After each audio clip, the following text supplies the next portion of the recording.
যুক্তরাষ্ট্রে চলছে শাটডাউন, ধুঁকছে স্বল্প আয়ের মানুষ। খাদ্য সহায়তা কর্মসূচি স্ন্যাপের ফুড ব্যাংকে নিত্যপণ্যের ঘাটতি চোখে পড়ার মতো। স্ন্যাপের সুবিধাভোগীরা ফুড ব্যাংকে এসে পাচ্ছেন না প্রয়োজনীয় জিনিস। এর বড় কারণ তহবিল সংকট। এ ফুড ব্যাংকের জন্য আমার জীবনে একটা বড় পরিবর্তন এসেছে। আমার প্রাপ্তবয়স্ক সন্তানের ভরণ পোষণে সহায়তা করে আসছে এ ফুড ব্যাংক।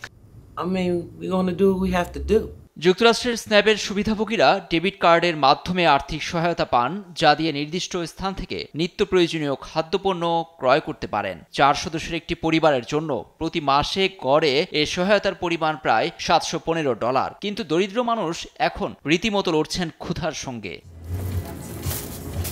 গেল 1 অক্টোবর থেকে যুক্তরাষ্ট্রের ফেডারেল সংস্থার কার্যক্রমে স্থবিরতা নেমে এসেছে। রিপাবলিক সমর্থিত মার্কিন সিনেটে বিরোধী দল ডেমোক্রেটের সঙ্গে বাজেট পাশে সমঝোতা না পৌঁছানোই এ পরিস্থিতি, যা আমেরিকার ইতিহাসে দীর্ঘতম অচলাবস্থা। সামনে বিমান খাতে বড় বিশৃঙ্খলার পূর্বাভাস দিয়েছেন মার্কিন পরিবহন মন্ত্রী শন টাফি। বিমানবন্দরগুলোই কর্মী সংকট, ছুটি এবং বেতন না পাওয়ায় প্রভাব পড়েছে যাত্রী সেবায়। প্রতিদিনই বিমান ওঠানামায় বাড়ছে সময় ও জটিলতা।